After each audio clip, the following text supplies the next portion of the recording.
ವಿಜಯನಗರದ ಅರಮನೆಗೆ ಒಂದು ದಿನ ಸೇನಾಧಿಕಾರಿ ನಡುಗುತ್ತಾ ಬಂದು ರಾಜ ಕೃಷ್ಣದೇವರಾಯರಿಗೆ ತಿಳಿಸಿದನು, ಮಹಾರಾಜ, ಯಾವುದೇ ಕಳ್ಳನು ರಾತ್ರಿ ಖಜಾನೆಗೆ ನುಗ್ಗಿದ್ದಾನೆ.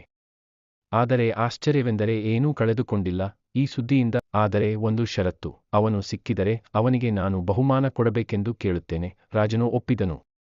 ತೆನಾಲಿಯ ಯೋಜನೆ ಪ್ರಾರಂಭವಾಯಿತೆಂದರೆ ಅಲ್ಲಿಯೇ ರಸಾರಂಭವಾಯಿತು. ತೆನಾಲಿಯು ಅರಮನೆಯ ಎಲ್ಲ ನೌಕರರನ್ನು ಒಂದು ಕೋಣೆಗೆ ಕರೆಯಿಸಿ ಹೇಳಿದನು, ಇಲ್ಲಿ ಬೆಳ್ಳಿಯ ಪಾತ್ರೆ ಇಟ್ಟಿದ್ದೇನೆ. ಈ ಪಾತ್ರೆಗೆ ಕೈ ಹಾಕಿದರೆ ಅದು ಕಳ್ಳನ ಕೈಗೆ ಮಾತ್ರ ಕಪ್ಪಾಗುತ್ತದೆ. ಸತ್ಯ ಹೇಳುವವನಿಗೆ ಏನೂ ಆಗದು. ಇವನು ಬಿಟ್ಟು ಇತರರು ಯಾವುದಕ್ಕೂ ಶಂಕಿಸದೆ ಪಾತ್ರೆಗೆ ಕೈ ಹಾಕಿದರು. ನಿಜಕ್ಕೆ ಪಾತ್ರೆಯಲ್ಲಿ ಏನೂ ಇರಲಿಲ್ಲ, ಆದರೆ ನನ್ನ ಮಾತುಗಳಲ್ಲಿ ನಂಬಿಕೆ ಇದ್ದುದರಿಂದ ಅವನು ಸ್ವತಃ ಒಪ್ಪಿಕೊಂಡಂತಾಯಿತು. ರಾಜನು ತೆನಾಲಿಯ ಬುದ್ಧಿವಂತಿಕೆ ಮತ್ತು ಮನೋವಿಜ್ಞಾನವನ್ನು ಮೆಚ್ಚಿಕೊಂಡು ನಗುತ್ತಲೇ ಕಳ್ಳನಿಗೆ ಸಣ್ಣ ಶಿಕ್ಷೆ ನೀಡಿ ಕ್ಷಮಿಸಿದರು. ತೆನಾಲಿಗೆ ಬಹುಮಾನವಾಗಿ 10 ಚಿನ್ನದ ನಾಣ್ಯಗಳನ್ನು ಕೊಟ್ಟರು. ಈ ರೀತಿಯಾಗಿ ತೆನಾಲಿ ರಾಮಕೃಷ್ಣ ತನ್ನ ಚಾತುರ್ಯದಿಂದ ಮತ್ತೆ ಒಮ್ಮೆ ಎಲ್ಲರ ಮೆಚ್ಚುಗೆಗೆ ಪಾತ್ರರಾದನು.